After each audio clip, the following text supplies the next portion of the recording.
माझे नाव वैशाली जोशी. माझ्या मुलाचं नाव गिरीश. माझ्या मुलाला ना सर्दीचा त्रास खूप होता, खोकल्याचा त्रास होता. मग मी त्याला सोनल जैनकडे घेऊन आली. तो केक पुन्हा वेफर. तो किती वर्षाचा होता जेव्हा आपल्याकडे आला 4 ट्रीटमेंटला? वर्षाचा होता. तो केक वेफर काही तेलकट पदार्थ खाऊ शकत नव्हता, भजी खाऊ शकत नव्हता आणि त्याला सारखा खोकला सर्दी व्हायचा. पाऊस आला की तरी पण सर्दी खोकला व्हायचा. त्याच्यानंतर मग आम्ही सोनल जैनकडे आल्यानंतर त्यांच्याने औषध चालू केलं त्याला आणि होमिओपॅथी औषधाने त्याला आज एवढा गुण आला की तो आज 8 वर्ष होऊन गेले. आता तो भरपूर खाऊ शकतो. काय काय तेलकट पदार्थ असं तो खाऊ शकतो आणि त्याची तब्येत आता चांगली आहे.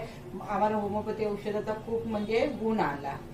तो जेव्हा लहान होता तेव्हा त्याला आपण सारखं नेबुलाइज करायचं. तुम्ही माझ्याकडे आले त्याच्या आधी तुम्ही सांगितलं होतं की दर 15 दिवसाने त्याला वाफ द्यायला लागायची आणि आपले औषध चालू केले. त्याच्या किती दिवसानंतर त्याला फरक पडला? त्याला 1-2 महिन्यांनी लगेच फरक पडला त्याला. आणि त्याच्यानंतर किती टाइम वाफ द्यावं लागलं? वाफ त्याला मग मध्ये आपण आठवड्यातून म्हणजे जेव्हा खोकला व्हायचा तेव्हा एकदा म्हणजे फक्त 2-3 महिने दिली, नंतर बंदच केली आपण वाफ त्याला द्यायची. म्हणजे नंतर. आणि मला वाटतं 8 वर्षापासून आपण 1-2 टाइम कधी लागलं तर दिलं असेल ना त्याला वाफ? वाफ नाहीच. त्याचं 40 किलो तरी झालं वजन.